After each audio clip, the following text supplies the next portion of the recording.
O vídeo já vai começar, mas antes, não se esqueça de se inscrever neste canal e ativar as nossas notificações.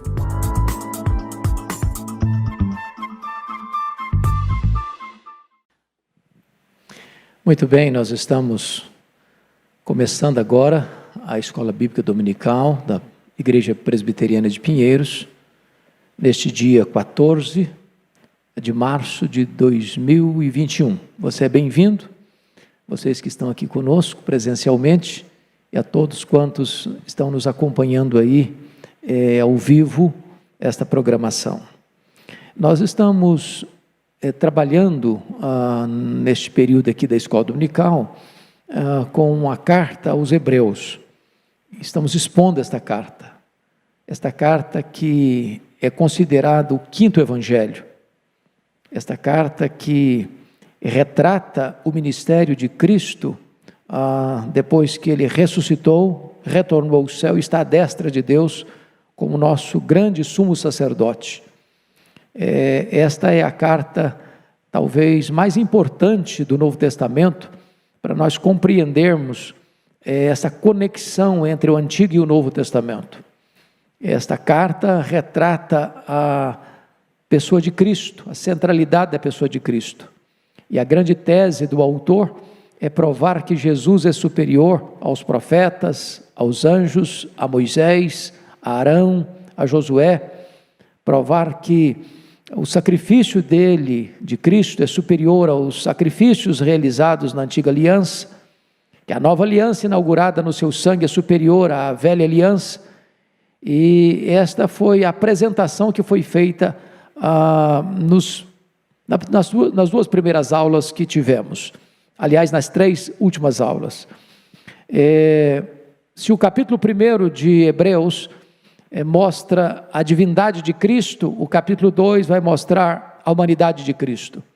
Se o capítulo 1 revelou para nós a glória de Cristo, o capítulo 2 vai revelar para nós a humilhação de Cristo. Então, já mostramos isso nos capítulos 1 e capítulo 2, de 1 a 4. Agora eu quero chamar a sua atenção para a leitura do texto que faremos hoje, que é Hebreus capítulo 2, versos 5 a 18. Por favor, acompanhe comigo então a leitura desse texto, Hebreus 2, 5 a 18. O autor aos Hebreus escreve e diz o seguinte: pois não foi a anjos que sujeitou o mundo que há de vir, sobre o qual estamos falando. Antes alguém em certo lugar deu pleno testemunho dizendo: que é o homem que dele te lembres, ou o filho do homem que o visites. Fizeste-o por um pouco menor que os anjos, de glória e de honra o coroaste, e o constituíste sobre as obras das tuas mãos. Todas as coisas sujeitaste debaixo dos seus pés. Ora, desde que lhe sujeitou todas as coisas, nada deixou fora do seu domínio. Agora, porém, ainda não vemos todas as coisas a ele sujeitas. Vemos, todavia, aquele que, por um pouco tendo sido feito menor que os anjos, Jesus, por causa do sofrimento da morte, foi coroado de glória e de honra, para que, pela graça de Deus, provasse a morte por todo homem. Porque convinha que aquele, por cuja causa e por quem todas as coisas existem, conduzindo muitos filhos à glória, aperfeiçoasse, por meio de sofrimento, o autor da salvação deles.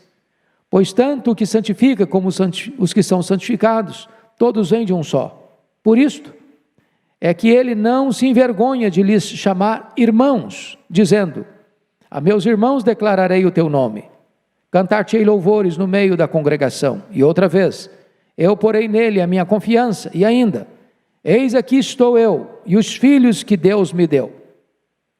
Visto, pois, que os filhos têm participação comum de carne e sangue, destes também ele igualmente participou, para que, por sua morte, destruísse aquele que tem o poder da morte, a saber, o diabo, e livrasse todos que, pelo pavor da morte, estavam sujeitos à escravidão por toda a vida.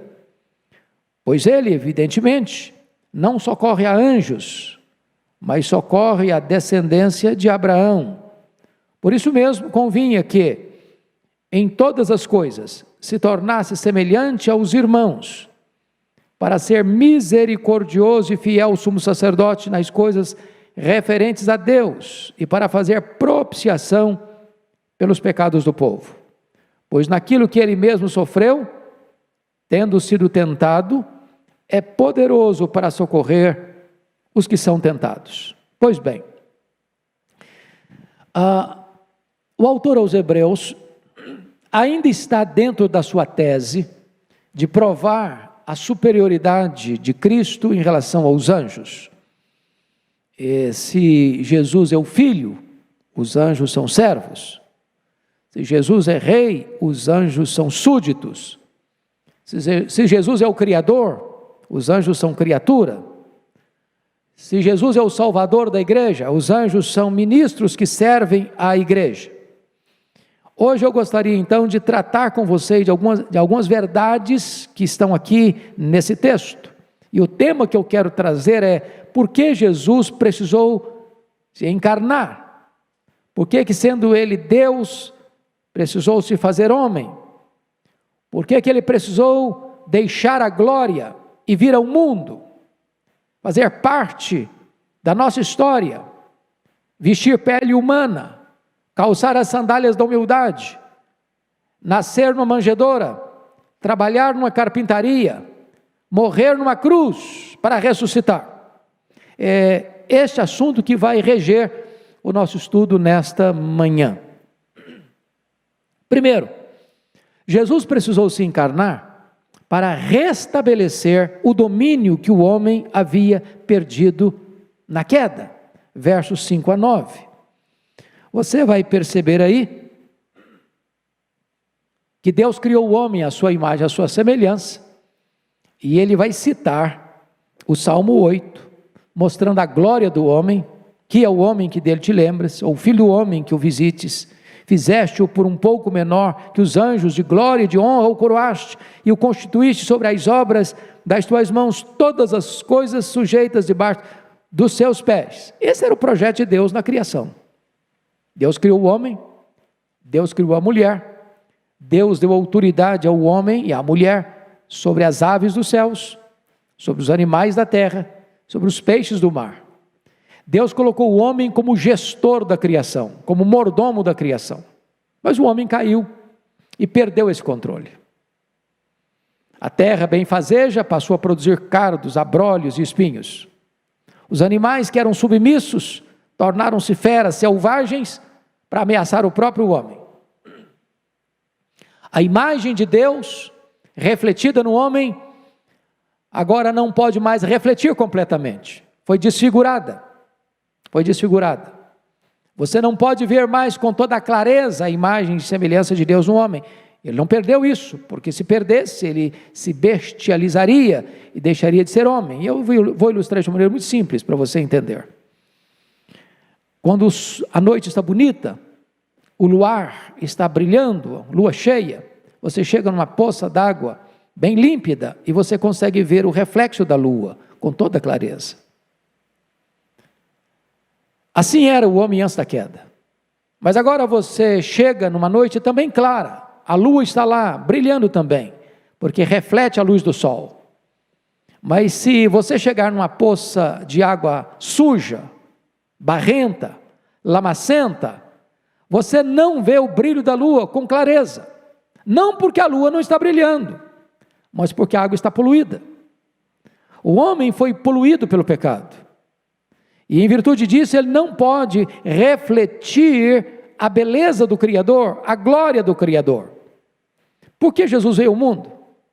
Veio exatamente para restabelecer aquilo que o homem havia perdido na queda.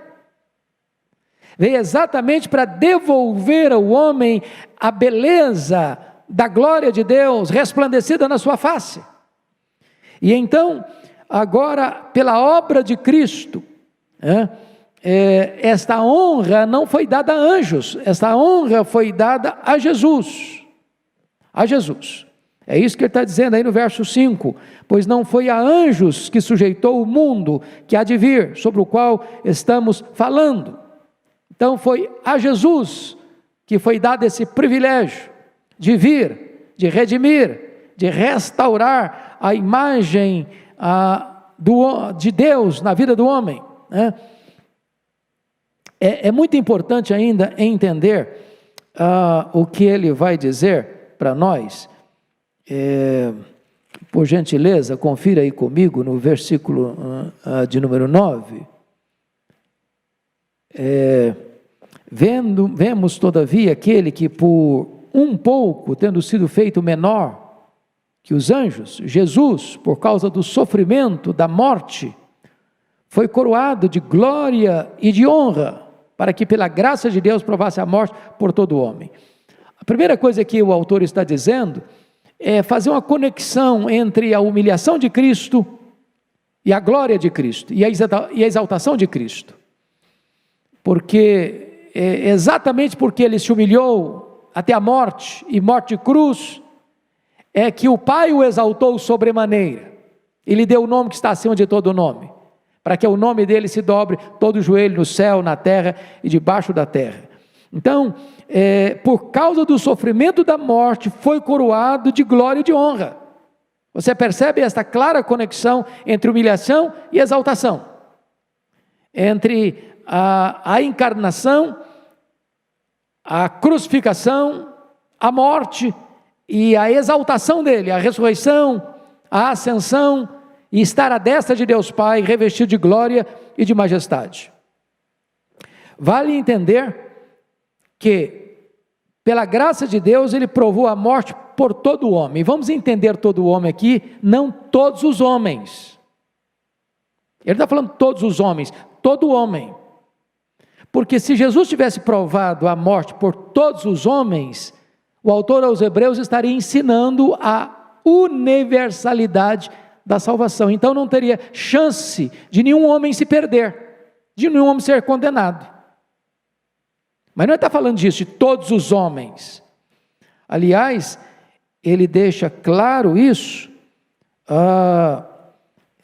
que ele não, versículo 16, pois ele evidentemente não socorre a anjos, mas socorre a descendência de Abraão, a descendência de Abraão. Então, é todo homem no sentido de que o autor aos Hebreus está escrevendo tanto para judeus como para gentios. Ou seja, Deus não faz acepção de pessoas. A morte de Cristo foi para todos, sem acepção, mas não para todos, sem exceção. Ou seja, nós não cremos, a Bíblia não apoia, não aprova, não ensina a salvação de todos os homens indistintamente. A salvação é para todos aqueles que creem. A salvação é para todos aqueles que são santificados. A salvação é para todos aqueles que reconhecem que Jesus Cristo é o Senhor e é o Salvador. Ou seja, não há salvação para o incrédulo, não há salvação para o ateu, não há salvação para aquele que permanece nos seus pecados, não há salvação para aquele que morre nos seus pecados, não há salvação para aqueles que não buscam a santificação, sem a qual ninguém verá a Deus.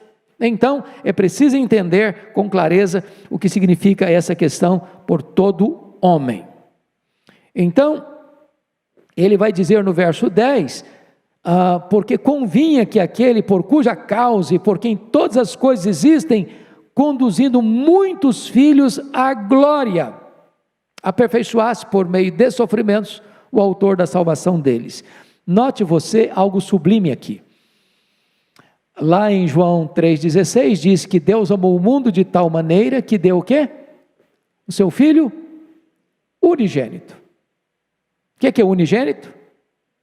Único. Agora, o unigênito de Deus veio ao mundo. E está escrito no verso 10, que agora este unigênito vai se transformar em primogênito, porque ele vai conduzir muitos filhos à glória. Ele entra como unigênito, e ao retornar, ele retorna como primogênito, porque ao entrar na glória, ele vai conduzir também à glória muitos filhos de Deus. De tal maneira que hoje, você que crê em Jesus, é feito filho de Deus. A todos quantos o receberam, deu-lhes o poder de serem feitos filhos de Deus. Então, esse é um aspecto belíssimo que nós vamos começar a entender agora no segundo ponto. Jesus precisou se encarnar não só para restabelecer a imagem de Deus que nós havíamos perdido na queda, mas em segundo lugar, Jesus precisou se encarnar para conduzir muitos filhos à glória. Olha que coisa sublime está aí nos versos 10 até o verso 13. Exatamente este é o assunto que ele vai colocar para nós agora. Jesus é chamado o autor da salvação deles. Quando você reconhece a Jesus como seu Salvador, ele é o autor da sua salvação. No momento que você crê nele, você é feito filho de Deus. E quando você é feito filho de Deus, você é conduzido à glória. Em outras palavras, irmãos, não há possibilidade aqui de alguém que tem Jesus como autor da sua salvação não ser conduzido à glória. A salvação é uma dádiva de Deus. A salvação é uma obra de Deus, planejada por Deus, executada por Deus, aplicada por Deus e garantida por Deus. Não há possibilidade de perda de salvação. Não há possibilidade de alguém estar salvo hoje e estar perdido amanhã.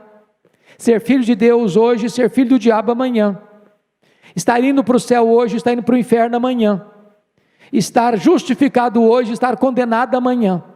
A salvação é uma obra de Deus, planejada por Deus, executada por Deus, aplicada por Deus e garantida por Deus. A segurança da nossa salvação não é porque somos bons, não é porque somos fortes, não é porque temos capacidade de nos livrar dos perigos deste mundo. A salvação está garantida para nós porque é o próprio Deus que planejou, executou e aplicou que garante essa salvação para nós. É por isso que o texto no verso 10 está nos mostrando que ele está conduzindo muitos filhos à glória, à glória. Pois bem, vamos ver aí algumas coisas importantíssimas. No versículo de número 11, está escrito: pois tanto o que santifica como os que são santificados, todos vêm de um só. Por isso é que ele não se envergonha de lhes chamar irmãos. Agora, não só você é filho de Deus, mas agora Jesus, o irmão mais velho, o primogênito, não tem nenhuma vergonha de chamar você e a mim de seu irmão. Olha que privilégio. Nós somos servos de Jesus, nós somos amigos de Jesus e nós somos irmãos de Jesus. Nós fazemos parte da família de Deus. Ele desceu do céu, ele veio ao mundo, ele se encarnou, ele se humilhou, ele se esvaziou, ele assumiu a forma de servo, ele morreu morte de cruz, para exatamente fazer isso, conduzir muitos filhos à glória e chamar você e eu que cremos nele como autor da nossa salvação, chamar-nos de irmãos. Nós somos os irmãos. Ele é o nosso irmão mais velho. Mas mostra outra coisa importante aí no versículo 11. Tanto o que santifica que é Deus, como os que são santificados. Ou seja, salvação não é assim de qualquer jeito, não. Deus salva do pecado e não no pecado. Porque tem muita gente que tem dificuldade de aceitar a doutrina da perseverança dos santos por olhar para algumas pessoas que se dizem crentes, membros da igreja, até líderes, e verem nessas pessoas uma vida desregrada, uma vida de prática de pecado, sem evidência nenhuma de regeneração, sem evidência nenhuma de santificação. E a Bíblia diz: segui a paz com todos e a santificação, sem a qual ninguém verá o Senhor. Ou seja, Deus nos salvou para sermos santos e irrepreensíveis. Então, quando se tem uma pessoa que se diz crente, que é membro da igreja, que é até líder da igreja, mas não tem uma vida de santidade, eu não ponho em dúvida a doutrina da perseverança dos santos, eu ponho em dúvida a conversão dessa pessoa, é a experiência dela. Como o apóstolo João vai ensinar na sua carta, capítulo 2, versículo 19, da sua primeira carta: saíram dos nossos porque não eram dos nossos, se fossem, teriam permanecido. Então entenda isso, para você ter garantia de que está salvo, que você é irmão de Jesus, que você é filho de Deus, que você vai ser conduzido à glória, você precisa entender o seguinte: você está sendo santificado, você ama a santidade. Não estou dizendo que nós não tenhamos pecado, a Bíblia diz que aquele que disser que não tem pecado está mentindo, mas o pecado é um acidente, o pecado não é a sua prática de vida, o pecado não é aquilo que você faz costumeiramente, prazerosamente. Quando você, como um filho de Deus, peca, você fica triste. Então, é preciso compreender que Jesus veio para conduzir muitos filhos à glória. Mas em terceiro lugar, Jesus precisou se encarnar para destruir o diabo e libertar os cativos do diabo. Olha o versículo 14 e 15 comigo. Visto, pois, que os filhos têm participação comum de carne e sangue, destes também ele igualmente participou, para que por sua morte destruísse aquele que tem o poder da morte, a saber, o diabo. Meus irmãos, isso é fantástico, porque, na verdade, como se a morte de Cristo foi como que uma conspiração, porque se os poderosos deste século soubessem que a morte de Cristo não seria a derrota de Cristo, mas a morte de Cristo seria a derrota dos inimigos de Cristo, eles não teriam crucificado o Senhor da glória, porque eles acharam que crucificando Cristo, eles estavam derrotando Cristo. Mas quando crucificaram Cristo, na morte de Cristo, ele expôs o diabo e as suas hostes ao desprezo, e triunfou deles na cruz. É como se ali Jesus estivesse esmagando a cabeça da serpente. Então Jesus morreu para destruir aquele que tem o poder da morte, a saber, o diabo. Ele veio para vencer o diabo, ele veio para destruir o diabo, ele veio para triunfar sobre o diabo. Agora, vamos entender uma coisa, para que você não chegue a uma conclusão equivocada. Quando diz aí que ele, por sua morte, destruísse aquele que tem o poder da morte, o diabo, a palavra destruir aí, não significa aniquilar, no sentido de deixar de existir, significa tornar inoperante e sem efeito. Se eu falar para você que o diabo não está agindo hoje, eu estaria mentindo, porque a Bíblia diz que ele atua nos filhos da desobediência, está lá em Efésios 2, o Espírito que agora atua nos filhos da desobediência.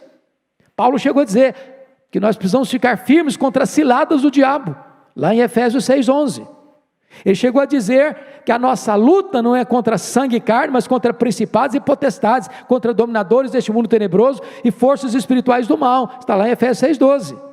Então o diabo, ele não foi aniquilado no sentido de não existir mais, significa que ele está hoje sem força, sem efeito, para destruir os filhos de Deus. É nesse sentido que o diabo está preso. O diabo não pode impedir que uma pessoa, a quem Deus escolheu, por quem Cristo morreu, ao ser chamada pelo Evangelho, atenda à voz do Evangelho, porque o próprio Deus que vai lá, tira o tampão dos ouvidos, tira a venda dos olhos, entra lá dentro e arranca o coração de pedra e dá um coração de carne. É o próprio Deus quem dá o arrependimento para a vida, é o próprio Deus quem dá a fé salvadora, é o próprio Deus que chama e chama eficazmente, é o próprio Deus quem regenera, é o próprio Deus quem justifica, é o próprio Deus quem sela com o Espírito Santo, é o próprio Deus quem opera toda a obra da salvação. Louvado seja o Senhor. É por isso que você e eu, um dia, louvado seja Deus, ouvimos o Evangelho. É por isso que um dia, você que estava morto nos seus delitos e pecados, ao ouvir o Evangelho, recebeu vida, juntamente com Cristo, e pela graça somos salvos.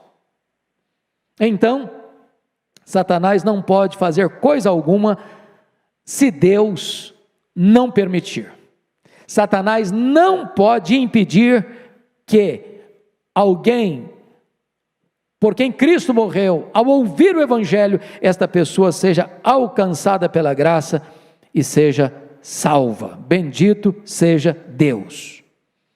Mas em quarto lugar, irmãos, Jesus precisou se encarnar para ser fiel e misericordioso sumo sacerdote. É o que está aí nos versículos 16 a 18. Vamos ver. Eu gostaria que você olhasse aí algumas coisas comigo. Primeiro, Jesus morreu para socorrer a descendência de Abraão. Verso 16. Ora, versículo 16 do capítulo 2. Pois ele, evidentemente, não socorre anjos, mas socorre a descendência de Abraão. Então, duas coisas que eu queria chamar a atenção aqui. Primeiro, não há salvação para demônios, para anjos caídos. Alguém me pergunta, pastor, e se o diabo se arrepender? Não, o diabo não se arrepende. Pastor, e se os demônios se converterem? Os demônios não se convertem. O texto está claro aqui. Ele não socorre anjos, ele está falando de anjos caídos aqui. Ele não socorre anjos. Mas deixa eu entrar com um ponto aqui que não está escrito, mas a nossa geração hoje está muito complicada com isso. Há poucos dias uma mulher me ligou, perguntando assim, pastor, eu queria saber do senhor se a minha cachorrinha vai para o céu. Eu tomei um susto com a pergunta, não deu prazo nem de respirar, e ela me respondeu, porque se a minha cachorrinha não for, eu também não quero ir. Eu disse, bom, e o problema é da senhora, né? Por quê, irmãos? Porque nós temos que entender três coisas aqui. Deus fez 3 tipos de criaturas. Deus fez anjos, Deus fez seres morais, que são os homens, homem e mulher, e Deus fez animais, peixes, aves e animais terrestres. Os anjos têm espírito e não têm corpo. Os animais têm corpo e não têm espírito. O homem tem corpo e espírito. Jesus morreu na cruz, não para salvar anjos caídos, e Jesus não morreu na cruz para salvar animais. O animal morreu, acabou. E então está claro aqui que Jesus socorre quem? A descendência de Abraão. Mas quem é a descendência de Abraão? São os que têm o sangue de Abraão correndo em suas veias? Não. Os que têm a fé de Abraão habitando em seu coração. Por isso que Abraão é o pai dos crentes. Não importa se judeu ou gentio, quem crê em Jesus é filho de Abraão. Segundo lugar, Jesus morreu para fazer propiciação pelos pecados do povo. Olha o verso 17. Por isso mesmo convinha que em todas as coisas se tornasse semelhante aos irmãos. Olha que coisa interessante. Jesus, para ser nosso Salvador, tinha que ser um de nós, senão não podia nos representar. Para ser misericordioso e fiel ao sumo sacerdote, das coisas referentes a Deus, e para fazer propiciação pelos pecados do povo. O que é propiciação? A propiciação é para aplacar a ira de Deus. Vamos entender isso aqui, isso é muito sério e solene. O pecado provoca a ira de Deus. Deus é santo e Deus é justo. Deus não pode ter prazer no pecado como tem prazer na santidade. Não pode, porque ele é santo e ele é justo. Então o salário do pecado é a morte. O pecado atrai a ira de Deus. Para Deus não fuzilar você e a mim com a sua ira, porque o nosso pecado merece a ira, Deus aplicou toda a sua ira no seu Filho, punindo no seu Filho os nossos pecados. Então Jesus propicia a Deus, a ira de Deus, porque Ele toma sobre si, leva sobre si toda a ira de Deus que devia cair sobre nós. Enquanto a ira de Deus é desviada para ele, e Deus aplica todo o golpe da lei sobre ele, e ele bebe sozinho o cálice da ira de Deus, ele cumpre a lei de Deus. Agora nós que cremos nele, recebemos a justiça de Cristo e somos justificados, fomos propiciados, a propiciação nos alcançou, bendito seja Deus, foi por isso que ele veio ao mundo. Mas em terceiro lugar, Jesus morreu para socorrer os que são tentados. Meus irmãos, olha que coisa sublime, está escrito aí no versículo 18. Pois naquilo que ele mesmo sofreu, tendo sido tentado, é poderoso para socorrer os que são tentados. Primeiramente no verso 17, ele é chamado de misericordioso e fiel sumo sacerdote. Misericordioso e fiel sumo sacerdote. E agora diz que por aquilo que ele sofreu, tendo sido tentado, é poderoso para socorrer os que são tentados. Eu pergunto a você, você é tentado? Você é tentada? Todo dia. Todo dia. Você e eu temos forças em nós mesmos para vencermos a tentação? Não. Há muitos tipos de tentação. Alguns são tentados com dinheiro. Tem gente que não sabe lidar com dinheiro. Se deixar, ele pega. Não estou falando de pegar, bater carteira, não. Estou falando das coisas mais altas que vocês conhecem tão bem. Dos que se corrompem e dos que são corrompidos.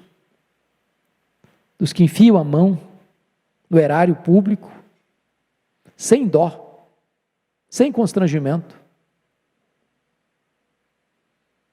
Dos que numa canetada só levam milhões,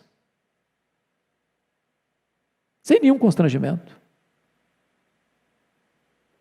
Dos que já são ricos demais, mas que não têm nenhuma vergonha de saquear aquilo que vai para o pobre, para eu comer, sem nenhum constrangimento.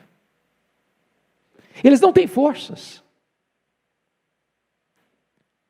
Mas outras pessoas não são tentadas com dinheiro, mas são tentadas com a vaidade, com a soberba, com altivez, com orgulho, com a sede de poder, de prestígio. Mas talvez isso também não tente você é tentado na área do sexo. Os hormônios falam muito alto. Seus olhos atraem você. Você é capturado por aquilo que você vê. E de repente o seu coração vira um poço de impureza. O ponto é que nós somos tentados. E Jesus, quando viveu aqui na carne, foi tentado. De diversas formas, de todas as maneiras. E ele não sucumbiu à tentação. Ele não cedeu à tentação, porque não é pecado ser tentado. Pecado é ceder à tentação, é cair na tentação. Mas o texto nos informa, de uma maneira linda, que naquilo que ele mesmo sofreu, tendo sido tentado, é poderoso para socorrer os que são tentados. Mas eu chamo a sua atenção aqui para a palavra socorrer, que esta palavra no grego, ela traz uma ideia linda aqui, que vai ajudar você a entender isso.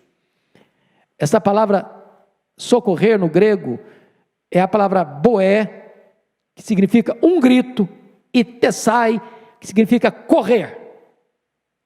Um grito e correr. O sentido completo então é correr em atendimento a um grito. Sabe o que significa isso? Quando você é tentada, e você está pronto ou prestes a sucumbir, você grita para o seu misericordioso e fiel sacerdote: socorro, Senhor! E ele corre para atender você, ele tem pressa para atender você, ele segura a sua mão, como segurou a mão de Pedro, que estava afundando. Que figura preciosa!